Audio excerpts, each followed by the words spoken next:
지영이 떨리는 손으로 DNA 검사 결과지를 펼치는 순간 얼굴이 창백해졌다. 이게 무슨 뜻이지? 지영과 태호 모두 승우와 혈연 관계가 0%라는 충격적인 결과. 태호가 소리쳤다. 말도 안 되는 소리야. 승우는 우리 아이야. 그때 정선옥이 조용히 승우를 품에 안으며 떨리는 목소리로 고백했다. 그 아이 내 자식이야. 네가 낳은 아이. 사실은 나한테서 나온 내 아이야. 따뜻한 봄바람이 창문 사이로 스며드는 오후였습니다. 지영은 침대에 누워 갓 태어난 아기 승우를 품에 안고 있었죠. 오랜 시험관 시술 끝에 드디어 품에 안게 된 소중한 생명이었습니다. 아기의 작은 손가락이 지영의 손을 꼭 쥐고 있는 모습을 보며 지영은 눈물이 핑 돌았습니다. 이렇게 작고 소중한 생명이 내 몸에서 나왔다니. 지영은 속으로 중얼거리며 아기의 볼에 살짝 입맞춤을 했습니다. 그때 문이 조용히 열리며 시어머니 정선옥이 들어왔습니다. 75세의 정선옥은 평소와 달리 표정이 묘하게 굳어 있었죠. 손자를 본다는 기쁨보다는 뭔가 복잡한 감정이 얼굴에 어려 있었습니다. 어머니, 들어오세요. 지영이 밝게 웃으며 인사했습니다. 정선옥은 천천히 침대 옆으로 다가와 아기를 내려다봤습니다. 그 순간 정선옥의 눈에서 눈물이 주르륵 흘러내렸죠. 예상치 못한 시어머니의 반응에 지영은 당황했습니다. 어머니, 괜찮으세요? 왜 우세요? 정선옥은 떨리는 손으로 눈물을 닦으며 말했습니다. 아니야. 그냥 이렇게 다시 안을 줄은 몰랐어. 그 말이 무슨 뜻인지 지영은 이해할 수 없었습니다. 다시 안는다는 게 단순히 손자를 본다는 기쁨을 표현한 것일까요? 아니면 다른 의미가 있는 걸까요? 승우 한번 안아보실래요? 지영이 조심스럽게 물었습니다. 정선옥은 고개를 끄덕이며 아기를 받아 안았습니다. 그 순간 정선옥의 표정이 완전히 바뀌었죠. 마치 잃어버렸던 무언가를 되찾은 듯한 그런 표정이었습니다. 이 아이, 참 따뜻하네. 뭔가 낯설지 않아. 정선옥이 아기를 보며 속삭였습니다. 지영은 시어머니의 말을 듣고 미소를 지었습니다. 혈육의 정이라는 게 정말 있나 봐요. 어머니께서 승우를 처음 보시는데도 이렇게 자연스러우시네요. 하지만 정선옥의 마음속에는 지영이 모르는 복잡한 감정들이 소용돌이치고 있었습니다. 이 아이를 안고 있으니 마음이 이상하게 편안했죠. 마치 오랫동안 잃어버렸던 퍼즐의 마지막 조각을 찾은 것 같은 느낌이었습니다. 그때 남편 태호가 문을 벌컥 열고 들어왔습니다. 지영아, 괜찮아? 태호의 목소리에는 걱정보다는 의무감이 더 묻어 있었죠. 응, 괜찮아. 승우도 건강하고. 지영이 대답했지만 태호는 별다른 감동을 보이지 않았습니다. 그래, 다행이네. 그런데 병원비가 만만치 않더라. 앞으로 애 키우는데 돈이 얼마나 들지. 태호는 현실적인 걱정부터 꺼냈습니다. 지영의 얼굴이 순간 어두워졌습니다. 이렇게 소중한 순간에도 돈 걱정부터 하는 남편이 야속했죠. 정선옥도 아들의 말에 표정이 굳어졌습니다. 태호야, 지금 그런 소리 할 때야? 정선옥이 아들을 꾸짖듯 말했습니다. 어머니는 모르세요. 요즘 애 하나 키우는데 얼마나 돈이 드는지. 게다가 지영이 직장도 그만뒀는데. 태호는 여전히 불평을 늘어놓았습니다. 지영은 아무 말도 하지 않았지만 마음속으로는 서운함이 밀려왔습니다. 소아과 간호사로 일하면서 아이들을 돌보는 것이 천직이라고 생각했는데 임신 후 직장을 그만둔 것도 태호의 요구 때문이었거든요. 정선옥은 아기를 지영에게 돌려주며 말했습니다. 지영아, 넌 충분히 잘했어. 이 아이가 얼마나 소중한지 모르겠니? 그 말에는 지영이 이해할 수 없는 깊은 의미가 담겨 있었습니다. 정선옥은 아기를 바라보며 속으로 다짐했죠. 이번에는 절대 놓치지 않을 거야. 이 아이만큼은. 평화로워 보이는 이 집에는 아무도 모르는 비밀이 숨어 있었습니다. 그리고 그 비밀은 곧 이 가족의 모든 것을 뒤흔들게 될 것이었죠. 승우가 태어난 지 한 달이 지났습니다. 지영은 아기의 건강검진을 위해 소아과에 방문했죠. 오랜 불임 치료 끝에 얻은 소중한 아이라 더욱 세심하게 돌보고 싶었거든요. 승우야, 무서워하지 마. 선생님이 건강한지만 확인해 보는 거야. 지영이 아기를 달래며 진료실로 들어갔습니다. 담당 의사는 지영의 옛 동료였던 김 원장이었습니다. 같은 소아과에서 간호사로 일했던 인연으로 서로 잘 알고 있는 사이였죠. 지영 씨, 정말 축하해요. 그동안 얼마나 기다렸는데. 김 원장이 따뜻하게 인사했습니다. 감사합니다. 정말 꿈만 같아요. 지영이 환하게 웃으며 대답했습니다. 김 원장은 승우를 꼼꼼히 진찰했습니다. 몸무게, 키, 머리둘레를 재고 심장 소리를 들어보며 전반적인 건강 상태를 확인했죠. 그런데 진찰 도중 김 원장의 표정이 미묘하게 변했습니다. 지영 씨, 혹시 남편분도 오셨나요? 김 원장이 조심스럽게 물었습니다. 아니요, 회사 일 때문에 못 왔어요. 왜 그러세요? 지영이 궁금하다는 듯 반문했습니다. 김 원장은 잠시 망설이다가 말을 꺼냈습니다. 아니에요, 그냥. 승우 혈액형 검사 결과를 보니까 조금 궁금한 게 있어서요. 혈액형이요? 무슨 문제라도 있나요? 지영의 목소리에 걱정이 묻어났습니다. 문제라기보다는 지영 씨는 O형이시고 남편분은 B형이라고 하셨죠? 그런데 승우는 O형이네요. 김 원장이 차분하게 설명했습니다. 지영은 잠시 멍해졌습니다. 그게 무슨 말이에요? 어떻게 그럴 수가? 가능은 하지만 확률이 높지는 않죠.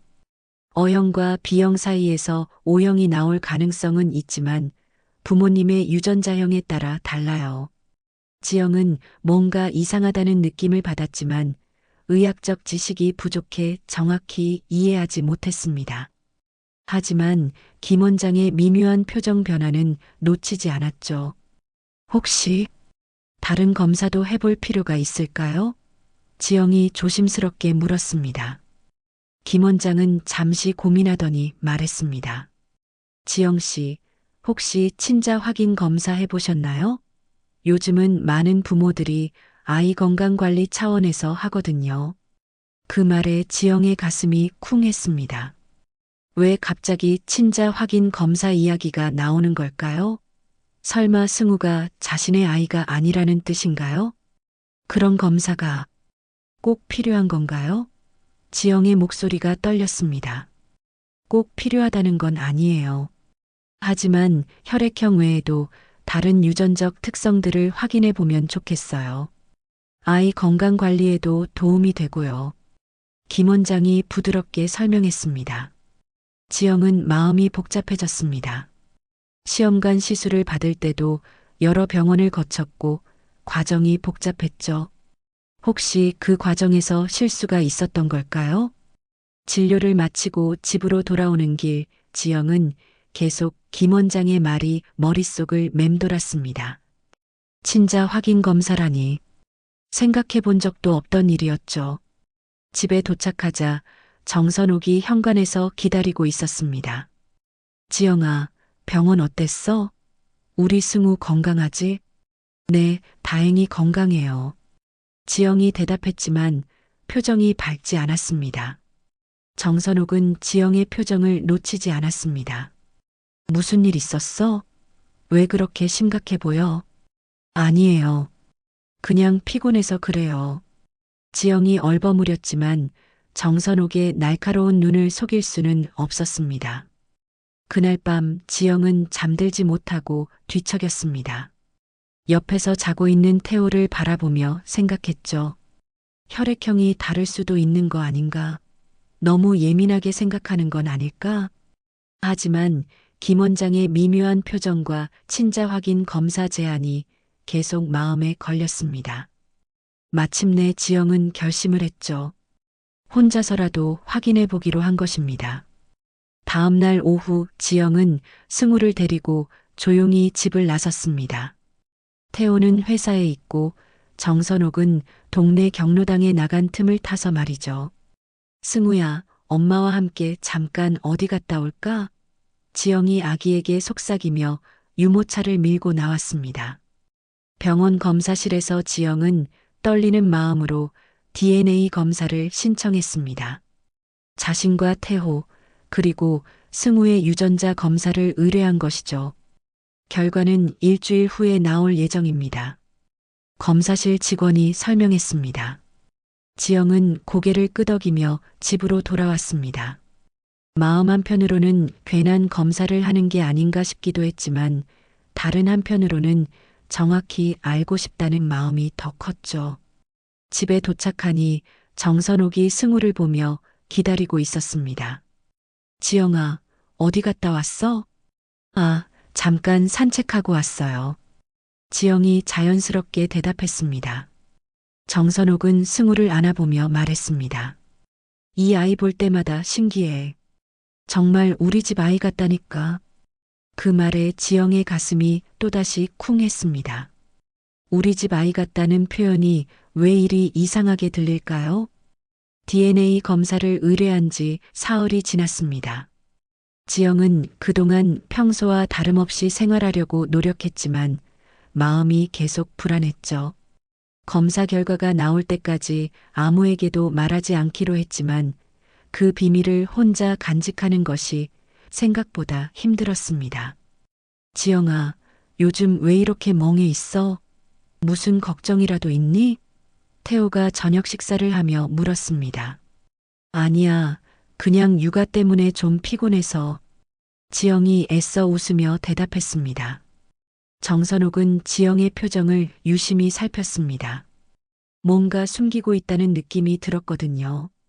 특히 병원에서 돌아온 그날 이후로 지영의 태도가 미묘하게 변한 것을 눈치챘습니다.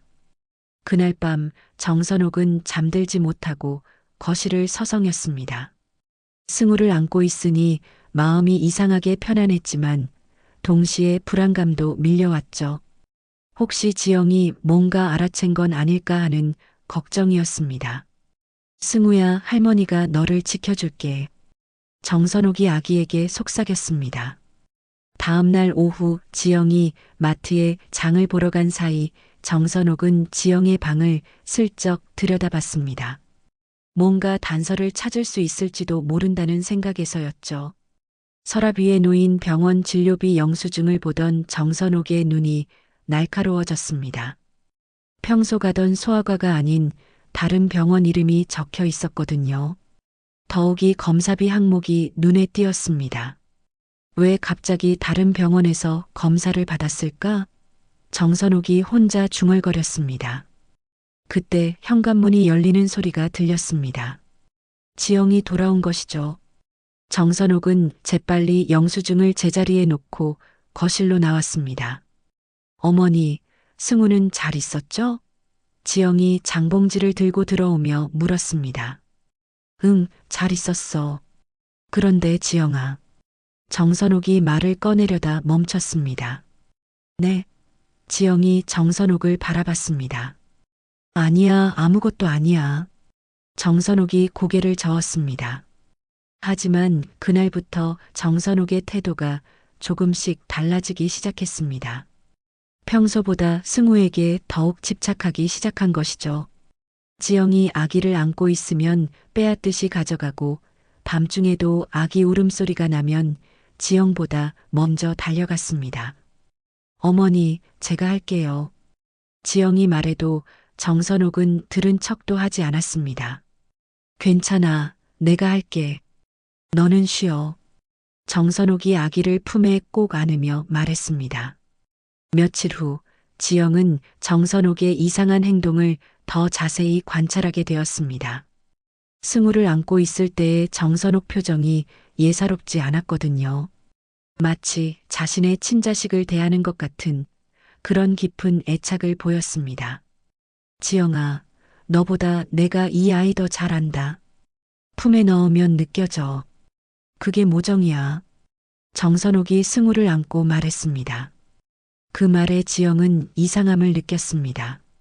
모정이라는 건 보통 친어머니가 자식에 대해 느끼는 감정 아닌가요?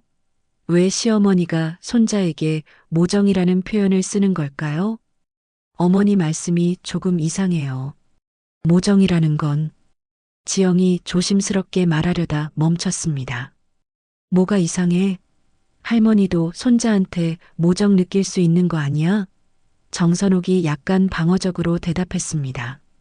그날 밤 지영은 남편 태호에게 시어머니의 이상한 행동에 대해 이야기했습니다. 여보, 어머니가 요즘 승우한테 너무 집착하시는 것 같아. 내가 안으려고 하면 못하게 하시고 맨날 모정이라는 말씀도 하시고. 태호는 시큰둥하게 대답했습니다. 어머니가 손자를 예뻐하시는 게 뭐가 문제야? 오히려 좋은 거 아니야? 그게 아니라 뭔가 정도가 지나친 것 같다고. 지영이 답답해하며 말했습니다. 지영아, 너 요즘 너무 예민한 거 아니야? 출산 후 우울증인가? 태호가 무심하게 말했습니다. 지영은 남편의 반응에 실망했습니다. 자신의 걱정을 제대로 들어주지도 않고 우울증 탓으로 돌리다니. 한편 정선옥은 방에서 오래된 상자를 꺼내보고 있었습니다. 그 안에는 수십 년 전 조산원에서 일할 때의 사진들과 서류들이 들어 있었죠. 특히 1980년대의 한 서류를 보며 정선옥의 눈에 눈물이 맺혔습니다. 그 서류에는 박승우라는 이름이 적혀 있었습니다. 당시 미혼모였던 정선옥이 어쩔 수 없이 포기해야 했던 아이의 이름이었죠. 내 아이. 내가 키우지 못한 내 아이. 정선옥이 서류를 가슴에 꼭 안으며 흐느꼈습니다. 그 순간 승우의 울음소리가 들렸습니다. 정선옥은 재빨리 서류를 상자에 넣고 아기 방으로 달려갔습니다. 승우야, 엄마, 아니 할머니가 왔어. 정선옥이 아기를 안으며 달랬습니다. 지영도 울음소리를 듣고 나왔지만 정선옥이 이미 아기를 안고 있었습니다. 어머니, 제가 할게요. 지영이 손을 내밀었지만 정선옥은 승우를 놓아주지 않았습니다. 괜찮아, 내가 달랠게. 너는 들어가서 쉬어. 정선옥이 단호하게 말했습니다. 지영은 어쩔 수 없이 방으로 돌아갔지만 마음이 무거웠습니다. 시어머니의 행동이 점점 이해할 수 없게 변해가고 있었거든요. 게다가 DNA 검사 결과를 기다리는 동안의 불안감까지 더해져 잠을 이룰 수 없었습니다. 그날 밤 정선옥은 승우를 안고 오랫동안 창밖을 바라봤습니다. 이번에는 절대 놓치지 않을 거야. 절대로. 정선옥의 이상한 행동이 계속되고 있었죠.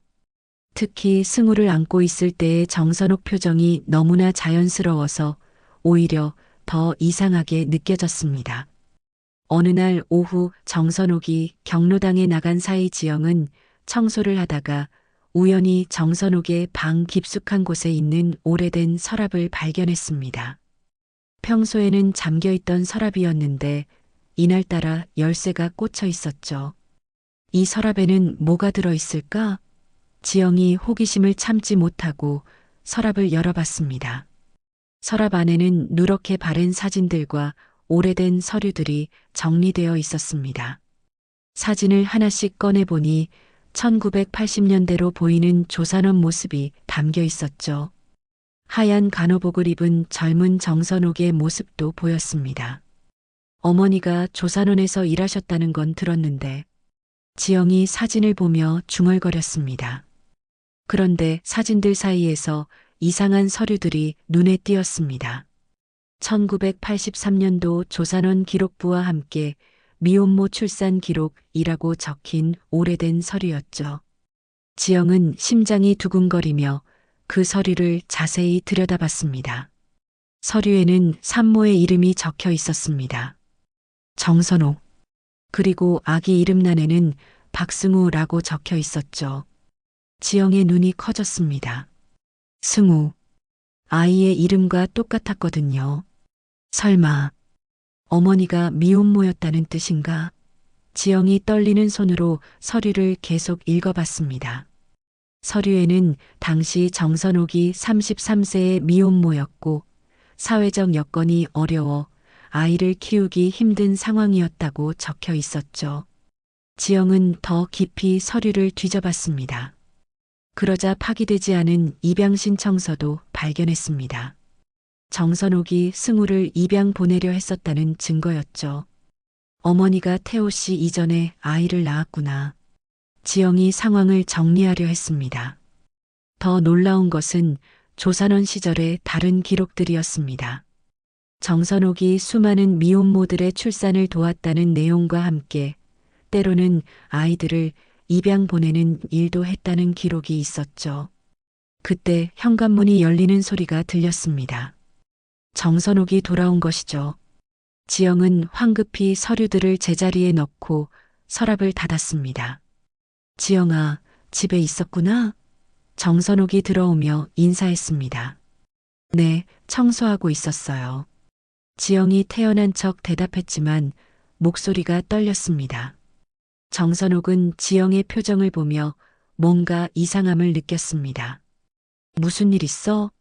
얼굴이 새하얘졌네. 아니에요. 그냥 좀 피곤해서. 지영이 얼버무렸습니다. 하지만 정선옥의 날카로운 눈을 속일 수는 없었습니다. 특히 자신의 방 근처에서 청소하고 있던 지영을 보며 불안감이 밀려왔죠. 여보, 어머니 젊으셨을 때 이야기 들어본 적 있어? 지영이 조심스럽게 물어봤습니다. 별로 없어. 어머니가 그런 얘기 잘 안 하시잖아.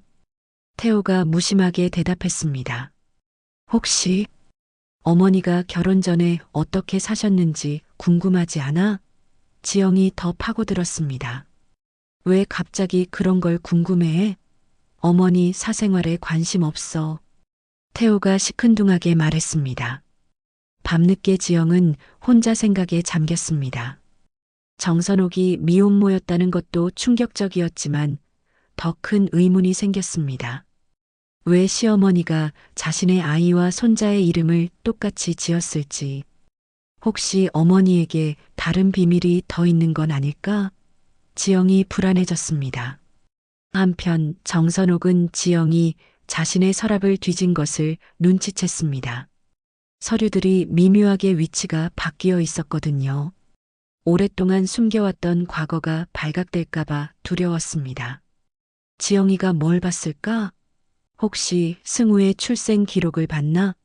정선옥이 불안해하며 서랍을 다시 확인했습니다. 다행히 가장 중요한 서류들은 다른 곳에 숨겨놓았었습니다. 하지만 지영이 의심을 품기 시작했다는 것은 분명했죠. 그날 밤 정선옥은 승우를 안고 오랫동안 말없이 있었습니다. 이 아이에 대한 자신의 감정이 무엇인지 스스로도 혼란스러웠거든요. 승우야, 할머니가 지켜줄게. 이번에는 절대 놓치지 않을 거야. 정선옥이 아기에게 속삭였습니다. 지영은 멀리서 그 모습을 지켜보며 소름이 돋았습니다. 정선옥의 표정과 말투가 너무나 간절해서 단순한 할머니의 사랑 이상의 무언가가 느껴졌거든요. 점점 정선옥의 과거가 드러나고 있었지만 지영은 아직 전체 그림을 볼 수 없었습니다. 하지만 분명한 것은 이 집에 숨겨진 더 큰 비밀이 있다는 것이었죠. 그리고 그 비밀의 중심에는 승우가 있었습니다. 정선옥의 과거를 알게 된 지 이틀이 지났습니다. 지영은 그동안 평정심을 유지하려 노력했지만 마음속 불안감은 계속 커져갔죠. 그리고 드디어 그날이 왔습니다. DNA 검사 결과가 나오는 날이었거든요. 승우야, 엄마가 잠깐 나갔다 올게. 지영이 아기에게 속삭이며 유모차를 준비했습니다. 정선옥이 어디 가니? 하고 물었지만 지영은 잠깐 산책하고 올게요 라고만 답했습니다. 병원에 도착한 지영은 떨리는 마음으로 검사실을 찾았습니다. 일주일 전 몰래 의뢰했던 DNA 검사 결과를 받으러 온 것이죠. 박지영 씨, 결과 나왔습니다. 검사실 직원이 봉투를 건네며 말했습니다. 지영은 봉투를 받아들고 잠시 망설였습니다. 이 안에 들어있는 결과가 자신의 인생을 송두리째 바꿀 수도 있다는 생각이 들었거든요. 여기서 확인하셔도 되고 집에 가서 보셔도 됩니다. 직원이 친절하게 말했습니다. 지영은 고개를 끄덕이며 병원 로비 의자에 앉았습니다. 심호흡을 한번 크게 하고 나서 조심스럽게 봉투를 뜯었죠. 검사 결과지를 펼치는 순간 지영의 얼굴이 창백해졌습니다. 결과는 예상과 전혀 달랐거든요. 친자관계 확률 지영 마이너스 승우 0%, 태호 마이너스 승우 0%. 이게 무슨 뜻이지? 지영이 결과지를 다시 읽어봤지만 내용은 변하지 않았습니다. 지영과 태호 모두 승우와 혈연관계가 없다는 결과였습니다. 지영은 온몸이 떨렸죠. 자신이 10개월 동안 뱃속에서 키우고 직접 낳은 아이가 자신의 친자가 아니라는 것이었거든요. 말도 안 되는 일이야. 내가 직접 낳았는데. 지영이 혼잣말을 중얼거렸습니다. 하지만 과학적 검사 결과를 부정할 수는 없었습니다. 그렇다면 승우는 도대체 누구의 아이란 말일까요? 집으로 돌아오는 길 지영의 머릿속은 복잡했습니다. 시험관 시술 과정에서 실수가 있었던 걸까요? 아니면 병원에서 아이가 바뀐 걸까요? 하지만 승우는 분명 자신이 직접 낳은 아이였습니다. 집에 도착하자 정선옥이 현관에서 기다리고 있었습니다. 지영아, 어디 갔다 왔어? 오래 나가 있었네. 아, 병원에 잠깐 갔다 왔어요. 지영이 대답했지만 목소리에 힘이 없었습니다. 정선옥은 지영의 표정을 보며 뭔가 심상치 않다는 것을 느꼈습니다. 무슨 일 있었어? 승우 아픈 거야? 아니에요. 승우는 괜찮아요. 지영이 말했지만 눈에는 눈물이 맺혀 있었습니다. 그날 저녁 태호가 회사에서 돌아왔습니다. 지영은 남편에게 검사 결과를 말해야 할지 고민했죠. 하지만 혼자서는 이 상황을 감당할 수 없을 것 같았습니다. 여보, 할 말이 있어. 지영이 떨리는 목소리로 말문을 열었습니다. 뭔데? 그렇게 심각한 표정으로 태호가 물었습니다. 지영은 DNA 검사를 받았다는 것부터 차근차근 설명했습니다. 태호의 표정이 점점 굳어졌죠. 뭐라고? DNA 검사를 받았다고? 태호가 소리를 질렀습니다. 여보, 일단 결과를 봐. 지영이 검사 결과지를 꺼내려 했지만 태호가 가로막았습니다. 말도 안 되는 소리 하지 마. 승우는 우리 아이야. 태호가 화를 내며 말했습니다. 그때 정선옥이 거실로 나왔습니다. 큰 소리에 놀라 나온 것이죠. 무슨 일이야? 왜 이렇게 시끄러워? 지영은 시어머니 앞에서 이런 이야기를 하기가 망설여졌지만 이미 상황이 돌이킬 수 없는 지경에 이르렀습니다. 어머니, 사실은 지영이 말을 시작하려던 순간 정선옥의 얼굴이 창백해졌습니다. 정선옥은 지영의 표정을 보며 무슨 일인지 직감했습니다. 자신이 그토록 두려워했던 순간이 온 것이죠. 지영아, 그 검사 결과가 뭔데? 정선옥이 떨리는 목소리로 물었습니다. 지영은 검사 결과지를 펼쳐서 보여줬습니다. 저와 태호 오빠 모두 승우와 혈연관계가 없다고 나왔어요. 태호는 결과지를 보며 경악했습니다. 이게 무슨 말도 안 되는 소리야. 검사가 잘못된 거 아니야? 하지만 정선옥의 반응은 달랐습니다. 마치 예상했던 일인 것처럼 조용히 승우를 품에 안았죠. 어머니, 뭔가 아시는 게 있으세요? 지영이 정선옥을 바라보며 물었습니다. 정선옥은 한참 동안 말이 없었습니다. 승우를 보며 눈물이 주르륵 흘렀죠. 그리고 마침내 입을 열었습니다. 그 아이, 내 자식이야. 정선옥이 울먹이며 말했습니다. 뭐라고요? 지영과 태호가 동시에 소리쳤습니다. 내가 낳은 아이. 사실은 나한테서 나온 내 아이야. 정선옥이 떨리는 목소리로 고백했습니다. 태호는 어머니의 말을 이해할 수 없었습니다. 어머니, 무슨 소리예요? 75살에 아이를 낳으셨다는 거예요? 정선옥은 고개를 끄덕였습니다. 인공수정으로. 내 냉동 배아가 지영이한테 이식된 거야. 지영은 온몸에 소름이 돋았습니다. 자신이 10개월 동안 키운 아이가 시어머니의 아이라는 것이었거든요. 그럼 저는 뭐예요? 그냥 대리모였다는 거예요? 지영이 울먹이며 물었습니다. 정선옥은 무릎을 꿇고 지영 앞에 앉았습니다. 지영아, 미안해. 정말 미안해. 하지만 내가 아니었으면 이 생명이 태어나지도 못했을 거야. 그 순간 모든 퍼즐이 맞춰졌습니다.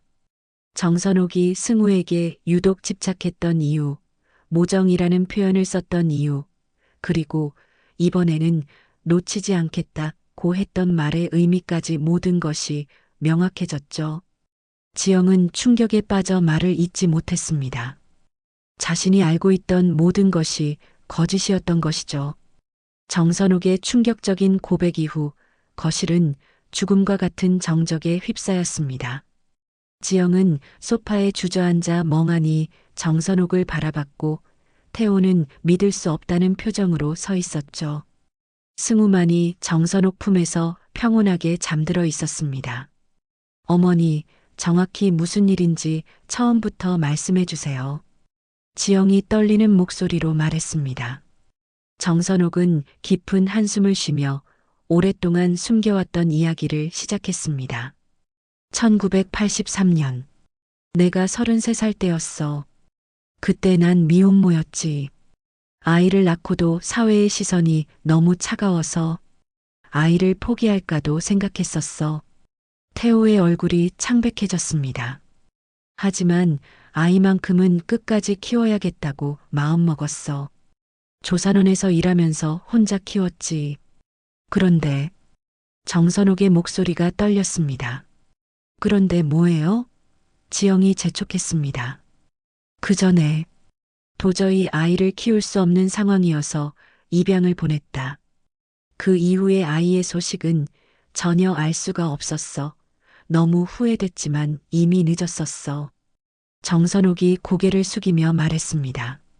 지영과 태호는 깜짝 놀랐습니다. 태호에게 형제가 있었다는 뜻이었거든요. 태호 형이 있다는 거예요? 태호가 상기된 목소리로 물었습니다. 그래. 정선옥의 눈에서 눈물이 흘렀습니다. 1981년에 그렇게 첫 아이를 잃고 너희 아버지를 만나 2년 뒤에 태호를 낳았지. 그 뒤로는 다시 임신할 수 없었어. 정선옥은 잠시 말을 멈추고 승우를 내려다봤습니다. 시간이 흘러 태호가 결혼하고 지영이가 아이를 갖지 못해 힘들어하는 걸 보면서 마음이 아팠어. 그때 우연히 의학 잡지에서 냉동배아 기증에 대한 기사를 봤지. 지영은 점점 이야기의 전모를 알 것 같아 두려웠습니다. 폐경을 앞두고 있었지만 병원에서 마지막으로 채취한 난자와 기증받은 정자로 배아를 만들어 냉동 보관했어. 혹시 모를 상황에 대비해서 말이야. 그 배아가 설마. 지영이 떨리며 말했습니다. 그래. 그 배아가 실수로 지영이한테 이식된 거야. 정선옥이 고백했습니다. 태호가 소리쳤습니다. 실수로요? 그런 일이 어떻게 실수로 일어날 수 있어요? 정선옥은 더 깊은 비밀을 털어놓기 시작했습니다. 사실 완전한 실수는 아니었어. 지영이가 몇 번의 시험관 시술에 실패하고 마지막 기회라고 했을 때 난 병원에 부탁했어. 내 배아를 써달라고. 지영은 충격에 말을 잃었습니다. 그럼 저도 모르게 어머니 아이를 임신한 거였다는 말씀이세요? 지영아, 내가 임신 소식을 알려줬을 때 난 이미 알고 있었어. 이건 하늘이 내게 다시 기회를 준 거라고 생각했지. 태호는 분노에 떨었습니다.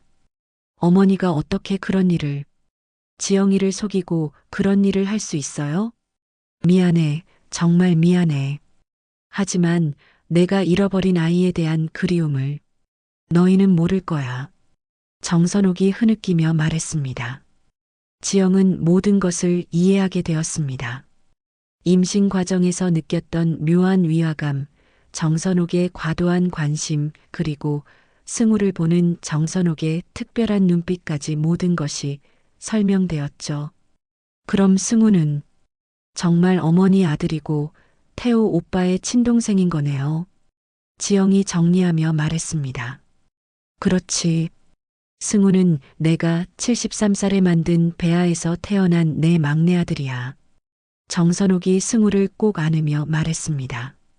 태호는 현실을 받아들이기 어려웠습니다. 어머니, 그럼 지영이는 뭐가 되는 거예요? 승우의 엄마가 아니라는 거예요? 지영도 같은 의문이 들었습니다. 자신이 10개월 동안 키우고 낳은 아이가 친자식이 아니라는 현실을 받아들이기 힘들었죠. 정선옥은 지영을 바라보며 말했습니다. 지영아, 승우는 내 자식이지만 내가 없었으면 이 세상에 태어날 수도 없었어. 내가 키웠고 내가 낳았어. 그러니까 뭐예요? 지영이 울먹이며 물었습니다. 승우에게는 엄마가 둘인 거야. 낳아준 엄마와 키워준 엄마. 둘 다 진짜 엄마야. 정선옥이 간절하게 말했습니다. 하지만 지영에게는 받아들이기 어려운 현실이었습니다. 생물학적으로는 승우가 자신의 아이가 아니었으니까요. 어머니, 저는 어떻게 해야 하는지 모르겠어요. 어머니가 저와 태호 씨 그리고 승우의 인생을 망친 거예요. 어머니의 욕심 때문에. 지영이 눈물을 흘리며 말했습니다. 그때 승우가 울음을 터뜨렸습니다. 어른들의 큰 목소리에 놀란 것 같았죠. 정선옥이 달래려 했지만 승우는 계속 울었습니다. 승우야, 울지 마. 정선옥이 달랬지만 소용없었습니다. 그런데 지영이 승우를 안는 순간 아기가 금세 울음을 그쳤습니다. 마치 지영의 품이 가장 편안한 곳인 것처럼 말이죠. 그 모습을 본 정선옥은 새로운 깨달음을 얻었습니다. 생물학적인 혈연 관계와 진짜 모정은 다른 것일 수도 있다는 것을 말이죠. 지영아, 내가 승우의 진짜 엄마야. 내가 낳았지만 진짜 키운 건 너니까. 정선옥이 진심으로 말했습니다. 하지만 이 복잡한 상황을 어떻게 해결해야 할지, 이들 가족의 미래가 어떻게 될지는 아무도 알 수 없었습니다. 진실이 밝혀진 지금, 이들은 새로운 관계를 정립해야 하는 어려운 과제에 직면하게 되었죠. 진실이 밝혀진 후 며칠 동안 집안은 냉전 상태였습니다.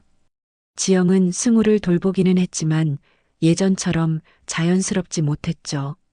자신이 키운 아이가 친자식이 아니라는 현실이 아직도 받아들여지지 않았거든요. 태호는 회사에서 돌아와서도 말수가 줄었습니다. 어머니가 자신과 아내를 속였다는 사실에 실망감이 컸죠.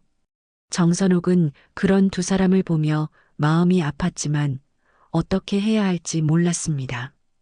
지영아, 밥 먹어. 정선옥이 조심스럽게 말했지만 지영은 고개를 저었습니다. 입맛이 없어요. 지영이 짧게 대답했습니다. 승우가 울음을 터뜨리자 지영이 기계적으로 안아서 달랬습니다. 하지만 예전처럼 따뜻한 모성애는 느껴지지 않았죠. 이틀 후 지영은 마침내 폭발했습니다. 어머니, 정말 이해할 수 없어요. 어떻게 저한테 이런 일을 하실 수 있어요? 지영의 목소리에 분노가 담겨 있었습니다. 지영아, 제 몸을 이용해서 당신 아이를 낳게 하셨다는 거잖아요. 그럼 승우는 대체 뭐예요? 제 아들이에요. 당신 아들이에요? 지영이 울먹이며 소리쳤습니다. 태호도 어머니를 향해 분노를 터뜨렸습니다.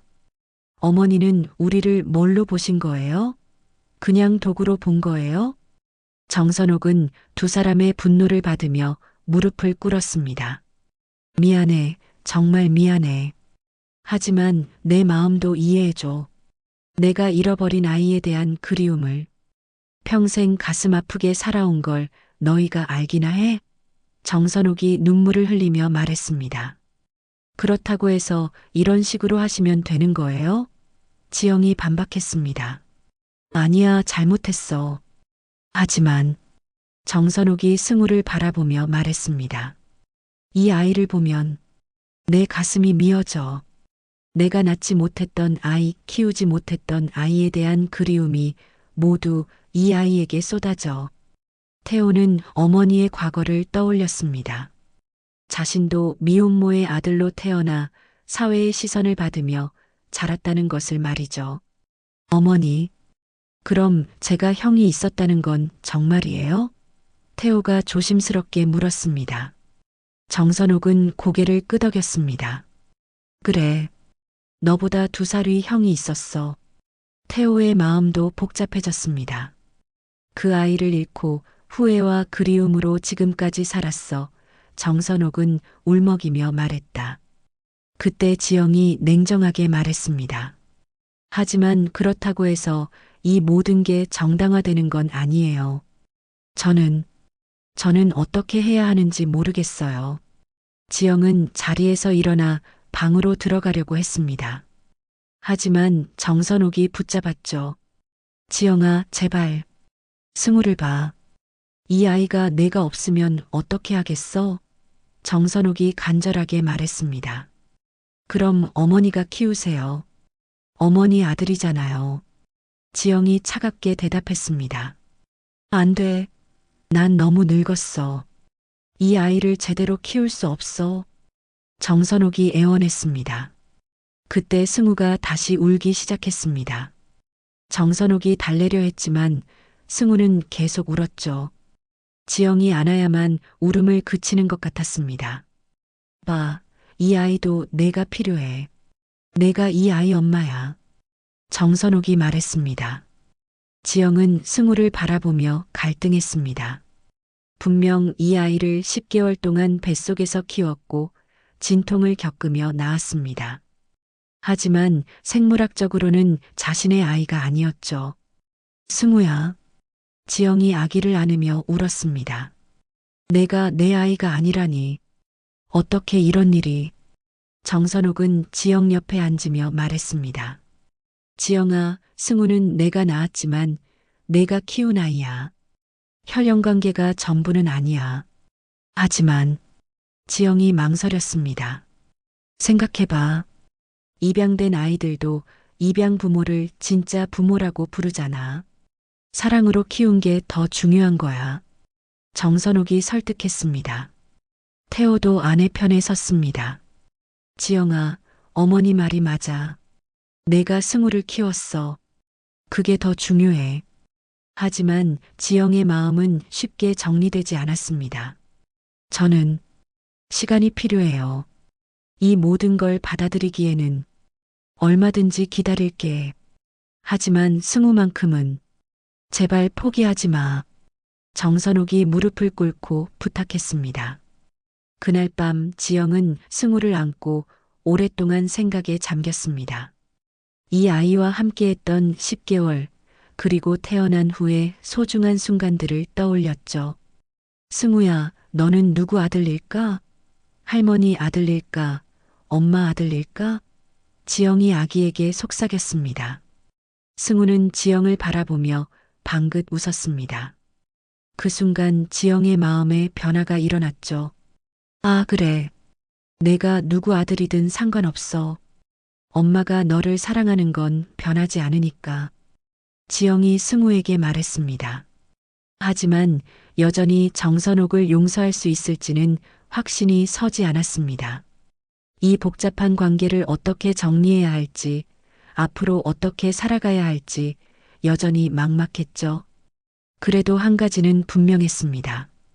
승우에 대한 사랑만큼은 그 어떤 진실도 바꿀 수 없다는 것이었죠. 진실이 밝혀진 지 일주일이 지났습니다. 지영은 그동안 많은 생각을 했습니다. 분노와 배신감, 그리고 승우에 대한 사랑 사이에서 혼란스러웠지만 마침내 결론을 내렸죠. 여보, 할 말이 있어. 지영이 태호에게 말했습니다. 뭔데? 태호가 물었습니다. 어머니를 고발할 거야. 지영이 단호하게 말했습니다. 태호는 깜짝 놀랐습니다. 뭐라고? 고발이라니. 이건 범죄야. 제 동의 없이 배아를 바꾼 건 명백한 의료 범죄라고. 지영이 법률 상담을 받은 내용을 설명했습니다. 지영은 이미 변호사와 상담을 받았습니다. 환자의 동의 없이 다른 사람의 배아를 이식한 것은 의료법 위반이며 사기죄에도 해당할 수 있다는 답변을 받았죠. 지영아, 그래도 어머니인데. 태호가 망설였습니다. 그렇기 때문에 더 용서할 수 없어. 가족이라는 이름으로 저를 이용한 거잖아. 지영의 목소리에는 확고한 의지가 담겨 있었습니다. 정선옥은 거실에서 이 대화를 엿들었습니다. 언젠가는 이런 날이 올 줄 알고 있었지만 막상 현실이 되니 무너지는 기분이었죠. 지영아, 정선옥이 나타나며 말했습니다. 어머니, 더 이상 할 말 없어요. 어머니가 한 일은 명백한 범죄예요. 지영이 냉정하게 말했습니다. 알고 있어. 내가 잘못했어. 하지만 승우는, 정선옥이 애원했습니다. 승우는 제가 키울 거예요. 하지만 어머니가 한 일에 대해서는 책임을 져야 해요. 지영이 단호하게 말했습니다. 다음 날 지영은 경찰서를 찾았습니다. 정선옥과 함께 공무원 의사에 대해서도 고발장을 제출했죠. 피해자가 본인이신가요? 담당 형사가 물었습니다. 네. 제 동의 없이 다른 사람의 배아를 제게 이식했습니다. 지영이 설명했습니다. 형사는 사건의 심각성을 인지했습니다. 의료진이 연루된 사건이네요. 철저히 수사하겠습니다. 며칠 후 정선옥에게 경찰서 출석 통지서가 날아왔습니다. 함께 공모한 의사에게도 수사의 손길이 뻗쳤죠. 어머니, 출석하셔야 해요. 지영이 통지서를 건네며 말했습니다. 정선옥은 떨리는 손으로 통지서를 받았습니다. 지영아, 정말 이렇게까지 해야겠니? 네.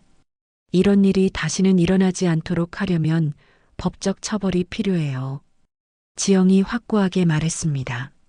수사가 진행되면서 더 충격적인 사실들이 드러났습니다. 정선옥과 공모한 의사는 이전에도 비슷한 일을 저질렀다는 것이 밝혀진 것이죠. 다른 피해자들도 있었다는 뜻인가요? 지영이 형사에게 물었습니다. 네, 조사해보니 몇 건 더 있었습니다. 박지영 씨가 신고해 주신 덕분에 다른 피해자들도 찾을 수 있었습니다. 형사가 설명했습니다.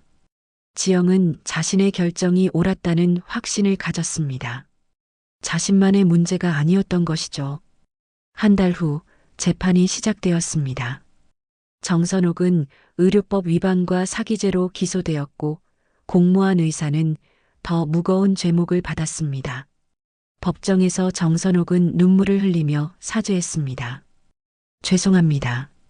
제가 너무 이기적이었습니다. 하지만 지영은 끝까지 선처를 구하지 않았습니다. 법에 따라 처벌받으시기 바랍니다. 재판부는 정선옥에게 징역 2년에 집행유예 3년을 선고했습니다. 공모한 의사는 징역 3년을 받았죠. 피고인의 행위는 의료윤리를 심각하게 위반한 중대한 범죄입니다. 다만 고령이고 초범인 점을 참작하여 집행유예를 선고합니다. 판사가 판결문을 읽었습니다. 재판이 끝난 후 정선옥은 지영에게 다가왔습니다. 지영아, 미안해. 정말 미안해. 어머니, 이제 끝났어요. 법적 책임은 지셨으니까요. 지영이 담담하게 말했습니다. 승우는 어떻게 되는 거니? 정선옥이 떨리는 목소리로 물었습니다. 제가 키울 거예요. 하지만 어머니와는 거리를 둘 거예요. 지영이 분명하게 말했습니다. 태호는 복잡한 심정이었습니다. 어머니가 처벌받는 것을 보기 힘들었지만 지영의 결정을 지지할 수밖에 없었죠. 어머니, 당분간 따로 사시는 게 좋겠어요. 태호가 어머니에게 말했습니다. 정선옥은 고개를 끄덕였습니다. 그럴게. 내가 너무 큰 잘못을 했어.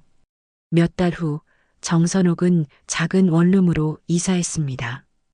가끔 승우를 보러 오기는 했지만 예전처럼 간섭하지는 않았죠. 지영은 승우를 키우며 새로운 삶을 시작했습니다.